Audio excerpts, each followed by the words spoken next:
operasi sistem. Nah, kalian tahu gak sih apa sih sistem operasi itu? Sistem operasi adalah perangkat lunak yang mengelola sumber daya komputer termasuk perangkat keras dan perangkat lunak. Sistem operasi memiliki beberapa fungsi, yaitu ada 5 fungsi. 1. Mengelola memori dan proses di dalam komputer.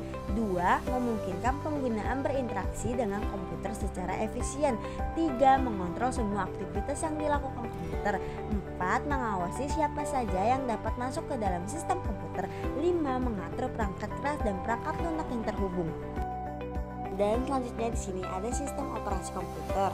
Sistem operasi komputer adalah perangkat lunak yang bertanggung jawab untuk mengelola sumber daya komputer seperti perangkat keras dan perangkat lunak. Sistem operasi komputer juga berfungsi sebagai jembatan antara pengguna dan perangkat komputer, menyediakan lingkungan kerja yang terorganisir dan memungkinkan pengoperasian yang efisien. Sistem operasi handphone dan fungsinya. Sistem operasi atau disebut juga OS adalah sebuah sistem yang terpasang dalam smartphone dan digunakan sebagai serangkaian tindakan atau perintah yang ada pada perangkat tersebut. Sistem ini memiliki fungsi untuk menjalankan aplikasi kamera, telepon, pesan teks, mengakses internet, dan fitur-fitur yang Anda gunakan. Dan di sini juga ada sistem operasi server OS adalah komponen penting yang berfungsi sebagai perantara antara perangkat keras server dan aplikasi yang berjalan di dalamnya. OS server memiliki beberapa fitur penting seperti keamanan, administrasi sistem, manajemen beban kerja, dan kemampuan jaringan. Fungsi operasi server adalah perangkat lunak yang dipasang pada server yang memungkinkannya menjalankan fungsi tertentu. Fungsi utamanya adalah mengelola dan mengordinasikan sumber daya jaringan. Berikut merupakan contoh-contoh dari sistem operasi server. Yang pertama ada sistem operasi Windows Server.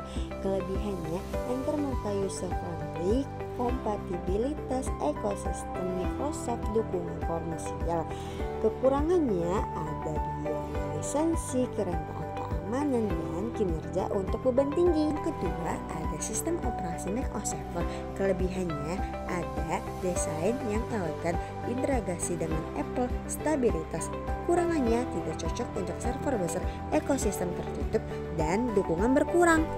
Yang ketiga ada sistem operasi Linux. Kelebihannya ada open source, keamanan tinggi, fleksibilitas, efisien. Kekurangannya ada kurva belajar curam dan kompatibilitas perangkat lunak.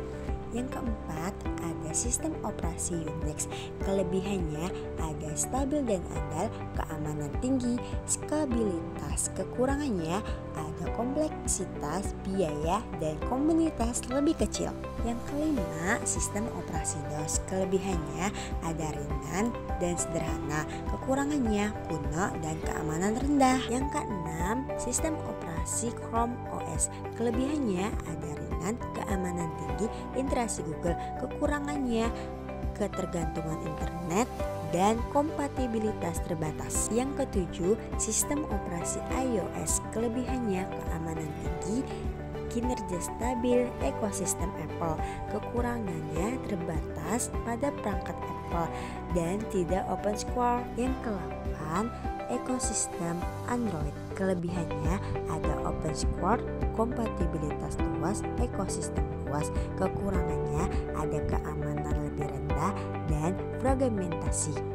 Jadi untuk semua sistem operasi ini memiliki kelebihan dan kekurangan masing-masing. Sekian pembahasan dari saya tentang sistem operasi. Terima kasih.